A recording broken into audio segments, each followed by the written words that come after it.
We're just about half a day away from WWE Clash at the Castle, but first we gotta talk about this tape show. It was taped last week, but let's just pretend that we didn't know what happened, even though most of us read the spoilers. And even if we didn't, if we looked at the lineup, we probably could have figured out how this show would have gone. I'm Joe Renton with my review of WWE Smackdown, and quick note about Clash at the Castle. Because of the early start time, because of the UK time difference, I will not be watching it live. Gasp! Oh no! I work long hours on Saturdays, and during the weekend I usually work quite a bit, so that's your warning right there. So that review probably won't be up until sometime Saturday evening. I do apologize, but let me know your thoughts on this show in the comments, and check out my Clash at the Castle predictions that I posted a couple days ago.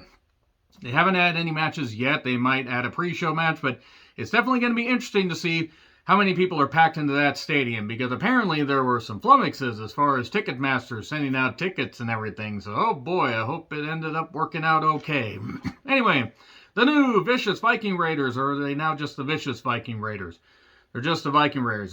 They got to keep it Raider rated. I don't know what the fuck that means. Let's just talk about the fact they faced off against the New Day in a Viking rules match. Anything goes, weapons, shields, a ship bow right there for whatever goddamn reason, flags. They went all out in full-on comedy, and I haven't cared for this feud. While they did some good shit here, I didn't really care. I mean, oh shit, that must have hurt. Man, they really couldn't shield their pain here, could they? Tables got broken out, kendo sticks got broken out. Ivar misses a moonsault, which was impressive. If this gimmick wasn't so shit, I might have really cared. Shield to face, and then Xavier takes the insane double table bomb, gets pinned 1, 2, 3. This went through 2 ad breaks and went about the first half hour of the show. I'll give him credit for going all out. I just haven't cared about this feud. And the first part of 5 parts displaying Roman's acknowledged package. Man, his package is so goddamn big and spread out so well. It's amazing that he isn't able to just slap somebody in the face with his goddamn junk. I've been watching too much MXC, Most Extreme Elimination Challenge, and here are your hosts, Kenny Blankenship and Vic Romano. Does anybody remember that show? It's on Amazon if you want to watch it. You gotta put up with a few ads, but it's pretty cool. So anyway, Zayn is planning the celebration of Roman Reigns having 2 years as now undisputed champion, but as Universal WWE champion. Kayla, my goodness, really, really distracting in that dress. She looks great. I just sometimes wish that her Twitter was filled with me questioning why she's the way she is. Because sometimes she's funny and other times, oh, Kayla, please, don't be ignorant. Don't be ignorant. Shayna says she'll beat Liv, break her arm. And then Liv says, I'll rip your arm off. I'll rip your soul out. Ah, the Evil Dead remake. Cross says he's going to destroy Gulak. And then they talk more about Roman's acknowledged package. They split it in 2. Ouch. I know somebody that would pay good money for that. I'm not going to mention them here. Cross then beat Gulak, and the crowd went mild. Cross and Scarlett coming back, no one cares. Well, I mean, there might be people that do care online, but a lot of people in the crowd do not seem to care one goddamn bit. And I'm not talking about this tape show. From the time he showed up, they're like, really? This is going to end up flaming out big time. If they are here by this time next summer, I will be amazed. Because this has flopped bad. And recaps of Rousey being arrested. She called the cops crisis actors. And then the third part of Roman's package. Here's Ronda with a piece of paper with a bunch of conspiracy theories and hoaxes and all that. Yeah, I'm going to continue to mention that because Ronda Rousey apparently has taken too many goddamn hits to the head. None of which came from her abusive husband. He didn't abuse her, but he abused others. Fuck Travis Brown. Fuck him for existing.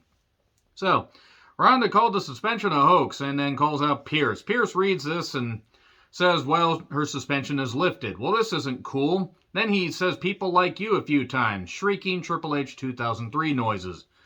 And calls her the single biggest bitch that he's ever met. And then she puts him in the armbar. They're really trying with Ronda here. Here's the thing. Ronda is just not interesting on the mic. This is probably the most interesting she's been since coming back, but that's not saying much. Tick-tock, black flowers from Cross to the Roman. And Zayn is concerned, but smells his hands a lot like he's superstar. Nobody gets, I guarantee nobody goddamn gets that. Hit Row shows up, and we go to break, and then the models gimmick shows up. This there was a tag match here. Hit Row with B-Fab, including one of the members of Hit Row, Mr. Miles, a.k.a. Mr. Adonis, is rumored to have bailed out Velveteen Dream numerous times. If that's true. If the rumors are true, he's a fucking idiot. If it's not true, then whoever keeps bailing him out is a fucking idiot. So yeah, Hit Row took on the Maximum Male Models in a tag match that was death. These two gimmicks are death. This is bad. Creative should feel bad. And here's our Los Lotharios. They show up. I think Hit Row won. Yeah, they did win. I just stopped caring because these gimmicks make the Red Rooster seem competent by comparison. 4-on-2 brawl, and then the Profits show up. I smell an 8-man tag next week. Why not just include Bianca and have B-Fab in there, make it a 10-person tag, and just make it a goddamn mess? Because I'm sure B-Fab has clearly learned how to wrestle in the last year. She couldn't have gotten any worse than she did against Elektra Lopez about a year ago. Corbin has an open challenge. Roman's Acknowledged package comes out for its 4th segment. Corbin loses to Nakamura in a few minutes in a match that was fine. It was fine. Recaps of the women's tag title finals, which obviously happened after this, and they put it in because they had to show, once again, Dakota wasn't legal. I stand by everything I say. Everything I said in my review. It's an abomination. I don't care if it's a short reign. Raquel and Aaliyah having a tag title reign. Throw titles in the trash. Do a mid-card title. Don't even, just stop. Don't do this anymore. This theme for Peter Dune is ridiculous. Corbin is upset going down some stairwell somewhere, and JBL's limo shows up, and JBL's superimposed voice says, "Hey, get in here." JBL's going to mentor Corbin. I can think of a lot of ways to use Corbin. That is not one of them. And Corbin is smooth, crisp, and fine in the ring, and JBL, this is what you're going to do? Let's have JBL come back? Why? Is it so he can bully more people backstage? Peter Dune took on the Glorious the Kaiser. Look, there were hard kicks, hard hits, and eventually Dunn violently fingered Kaiser and planted him face first, 1, 2, 3. At least they gave Peter Dune his hair and his old gear back. Now they just need to give him Pete Dunne and stop calling him Butch because it's a stupid name. But he's not dressed like a 1930s newsboy anymore. Alright, so 5th segment on Roman's Acknowledged package. Jay is upset at Zayn because he feels he's trying to be too much of an honorary oos. You're not part of the bloodline.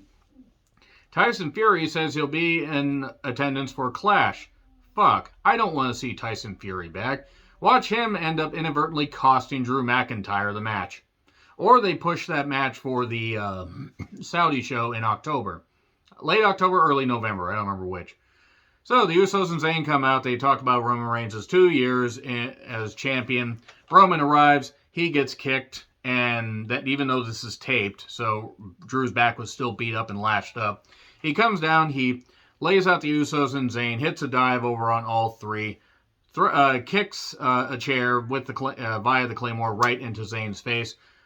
Throws one Uso into the table, didn't care which one, and I don't care which other one he threw, speared through the barricade. He said, "I will beat you, Roman. I will not stop until I am champion." There you go. That's a tape show for you, folks. Was it bad? No.